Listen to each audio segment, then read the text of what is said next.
السلام علیکم ناظرین کرام، ٹائم لائن سنیمیٹک چینل کی طرف سے آپ سب کو خوش آمدید۔ ناظرین کرام، میری آج کی ویڈیو پتھیلار سلطان محمد فاتح سیریز کے بارے میں ہے۔ ناظرین کرام، پتھیلار سلطان محمد فاتح وہ واحد ترکی سیریز ہے جس نے عثمانی سلطنت کی ایک نہایت اہم اور نازک دور کو ہمارے سامنے تقریباً پرفیکٹ انداز میں پیش کیا ہے، اور خاص طور پر سلطان محمد فاتح کی لائف کو جس گہرائی، سنجیدگی اور وقار کے ساتھ دکھایا گیا ہے وہ واقعی قابل تعریف ہے۔ ناظرین کرام، اس سیریز میں ہمیں واضح طور پر دکھایا گیا ہے کہ سلطان محمد فاتح نے کس طرح سیاست کی، کس طرح اپنی غیر معمولی ذہانت، پلاننگ اور بہادری کے ذریعے ایک کے بعد ایک فتوحات حاصل کی، اور کس طرح عثمانی سلطنت کو وسعت دی جو ان سے پہلے کسی اور سلطان کے حصے میں نہیں آئی۔ یہ صرف تلواروں کی طاقت کی کہانی نہیں بلکہ عقل، حکمت، منصوبہ بندی اور ریاستی نظم و ضبط کی مکمل پکچر ہے۔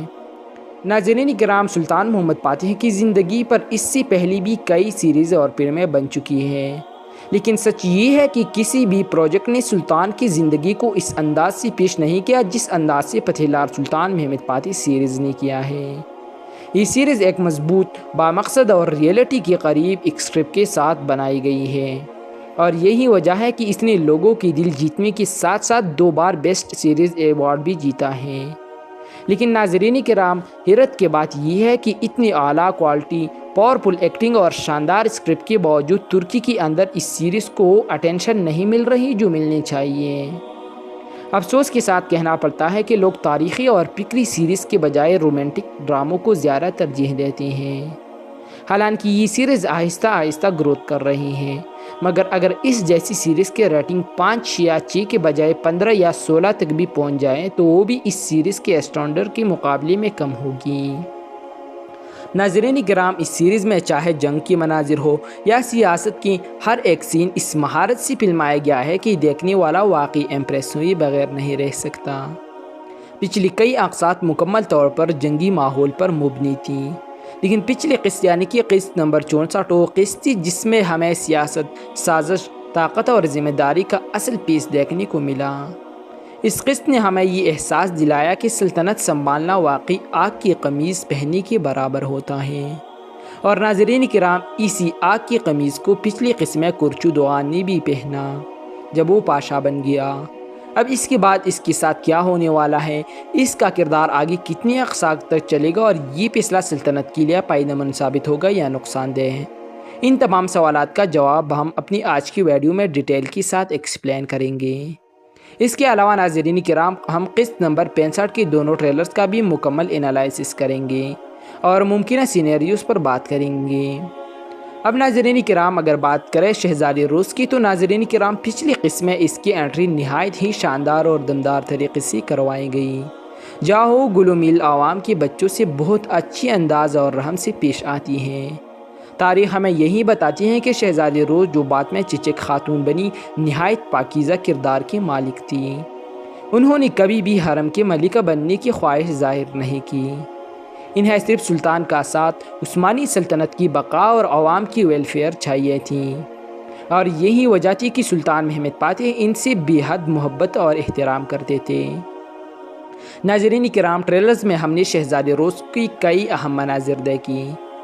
سب سے پہلے تو وہ اسٹیپن توماسچوسی گلومیل کی فرقے کے ساتھ ایک جنگل میں ملتی ہیں، اور بعد میں وہ عوام کو لے کر دوبارہ گلومیل کے گاؤں واپس جاتی ہیں۔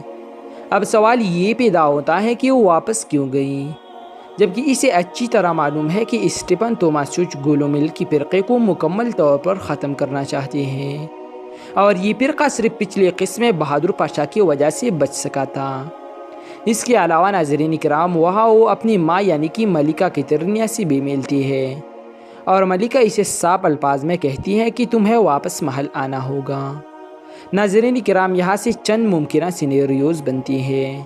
سب سے قوی سینیریوز یہ ہے کہ جب گلومیل گروہ اور شہزادے روس سلطان محمد فاتح کے پاس پہنچے گی تو اسٹیپن توماسچوس سلطان سے مطالبہ کرے گا کہ گلومیل عوام اس کے حوالے کی جائیں کیونکہ وہ اس کے رعایا ہیں۔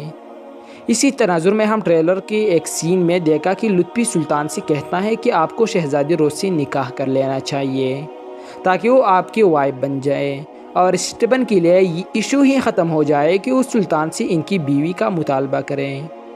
لیکن ناظرین کرام، میرا ماننا ہے کہ سلطان محمد فاتح اس معاملے کو ایک اسٹریٹجی کے طور پر استعمال کرے گی۔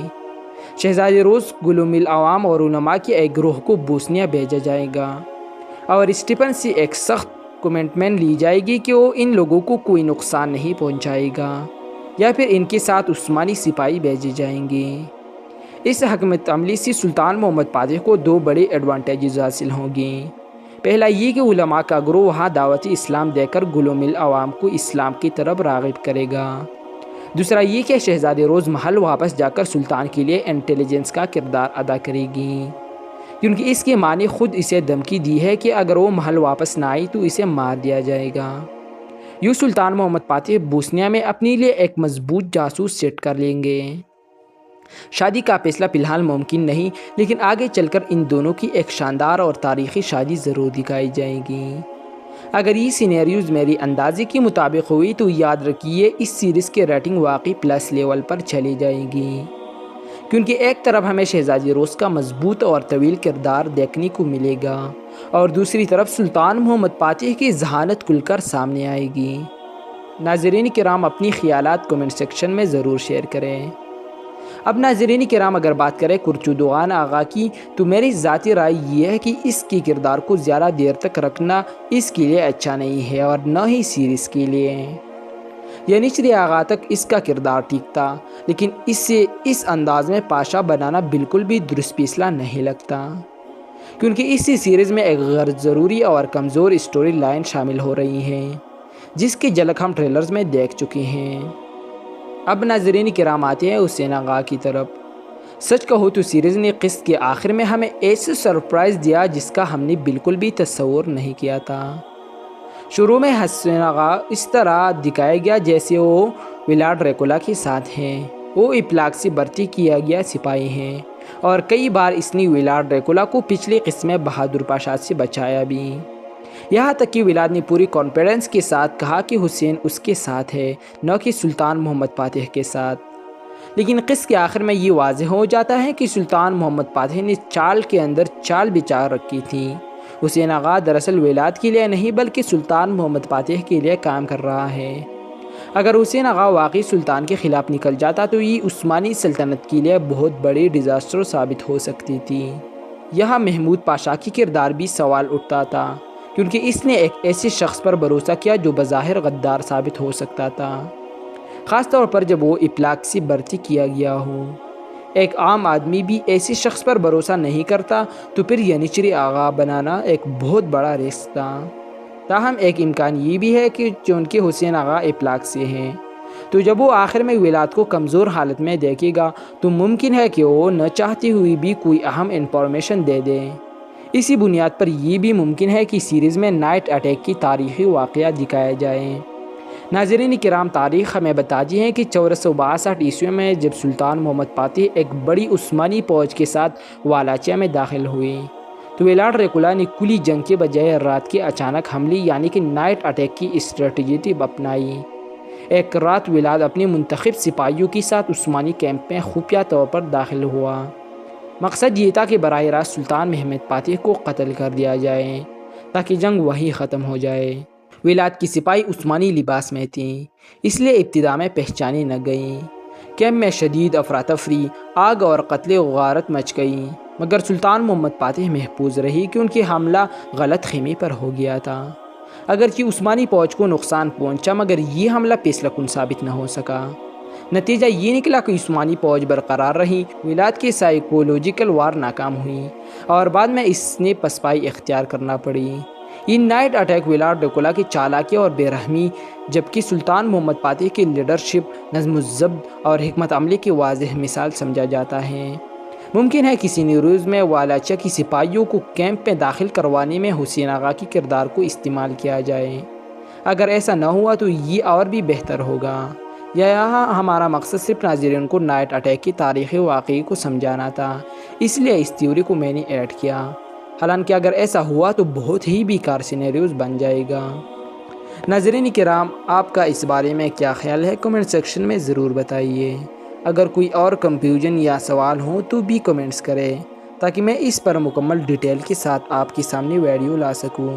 ناظرین کرام، یہ تھی ہماری آج کی ویڈیو۔ اگلی ویڈیو تک کے لیے ہمیشہ خوش رہیے، آباد رہیے اور کامیاب رہیے۔